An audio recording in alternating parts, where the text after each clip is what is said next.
I'm delighted to be joined by Sean Kelly from Premier Clinic in Blackburn. Sean Kelly is a customer of Celtic SMR. He's been one of our customers for a long time, and we're delighted that he's very recently upgraded his MLS M-Hi device to an MLS M-Hi.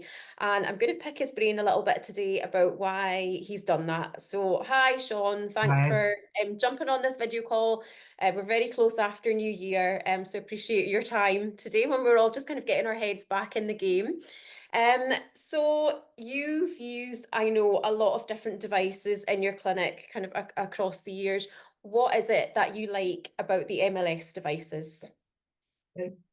The MLS devices, we took our time before we bought the original machine, looking at the research behind it and everything that it could be used for. And then we decided to purchase it, and we've worked with it with various patients and treatment modalities over a number of years. And then when the M-Hi came out, we looked at that, and we looked at the research behind the new developments, and we decided, yeah, let's upgrade.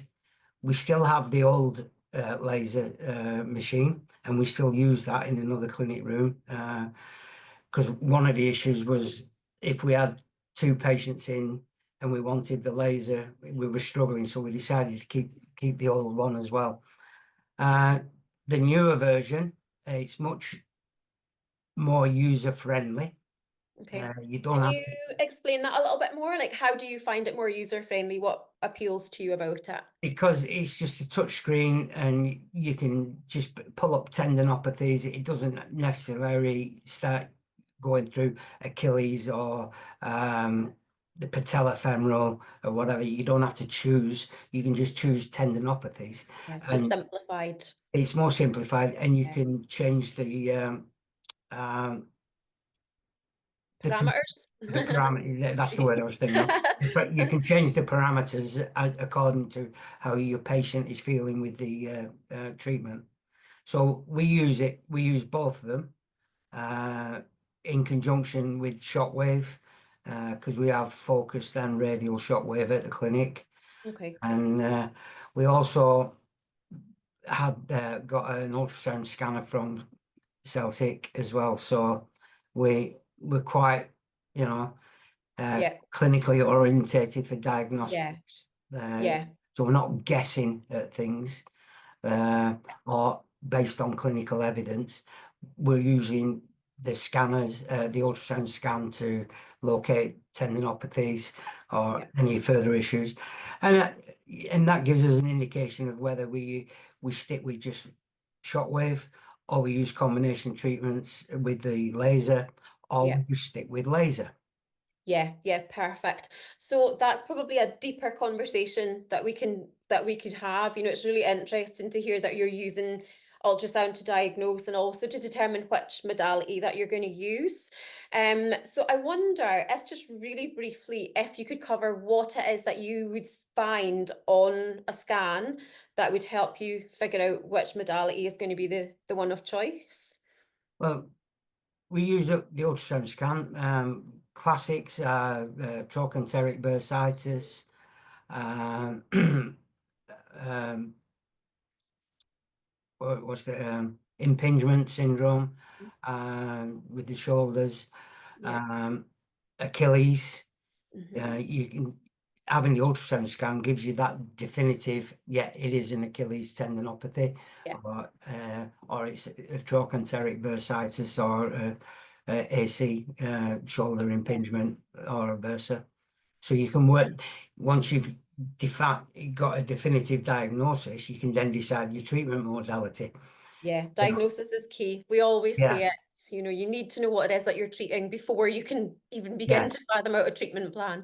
You can get prior to having all this kit in the clinic, as we built it up over the years, you're basing your diagnostics on your clinical experience Yeah, and patient symptoms. yeah, And sometimes symptoms can throw you a wrong direction. yeah, yeah, Uh, you might think it is a bursitis, when Mhm. it could be an actual tissue tear or Yeah, tendon tear. So yeah, having the ultrasound scan is more definitive in giving us a better clinical outcome. yeah. Perfect. That's And great. and from that point of view as well, you can take the pictures off the ultrasound scan, so you can do comparison at the end of the treatment. Yeah, that I You, was going to ask you that. Are you tracking the progress? You know, you're using yeah, that scanner for the diagnosis, but are you looking at the images at the end of the treatment plan as well to see that they've actually yeah, created changes in there? Yeah, yeah. excellent. Obviously during the process you're getting feedback from the patient as well. Yeah, yeah, perfect. Brilliant. And something that you mentioned, Sean, there as well is we know you've got a lot of pieces of kit in your clinic, and that comes at a cost. And a clinic, a private clinic, at the end of the day, we go into that because we want to help patients, we want to make them feel better. But those clinics are also our bread and butter. They are what pay our bills and, you know, put food in our mouths and all the rest of it. So you need to be making a return on investment for your investment in your clinic. So do you find that you achieve that through your equipment that you have there, through your MLS lasers? Do they pay for themselves, basically? Yeah, the way I work, I don't you get a price for a piece of equipment, and once you've done your research and you're making that decision that oh, yeah, this is worthwhile investing in, Yeah, I don't sit down and look at the money. I break it down into how many patients I would need to see to break even. yeah, So I work it out that way, and I'll play around with costings. Right? We can all put it up. Yeah, you want a laser session, it's £100 a session, hmm, but that's too expensive. People yeah, aren't going to pay that, even in the private sector. hmm, Uh, so you average your price out, and you give yourself a limit of where, right, I need to break even in 2 years. How many patients do I need to see to break even for yeah, that piece of equipment? And you've got to take into consideration the servicing and the uh, your just the running ultrasound cost. gels. Yeah, So yeah, you take all that into consideration in the cost, the hmm, electric, etc., and then you price it accordingly where you want to break even. Now, yeah, somebody may want to break even at 12 months. yeah, I usually work on a 2-year fixed break even. And okay. if I break even before that, thumbs up, you know. Bonus. Yeah, Yeah. yeah. So you're kind of starting at the end and working backwards. This is how much it's going to cost me.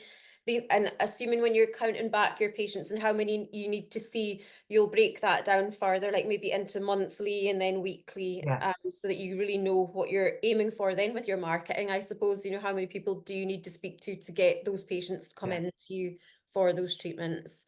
And Yeah. you're achieving that. You're obviously Oh quite happy yeah. with it because you've just bought the MRI. So Yeah. Yeah. yeah, Yeah. I've whatever benchmark I've placed on a break even, we've achieved it on every piece of equipment. yeah. Excellent. Excellent. Well, that's fabulous. Been a short and sweet interview today, Sean, but some really useful information there, I think. And we may well talk to you again very soon about how you're using those modalities together as well. I think that's something that lots of people are interested in too. Yeah, yeah. Fantastic. Thank you very much. It's effective using in conjunction with, like, for instance, radial or focus shockwave. Yeah, Yeah. excellent. I'll be back to pick your brain about that for sure. Okay. Look, Brilliant. Thanks very much, Sean. Happy New Year. A happy new year to you too. Thanks.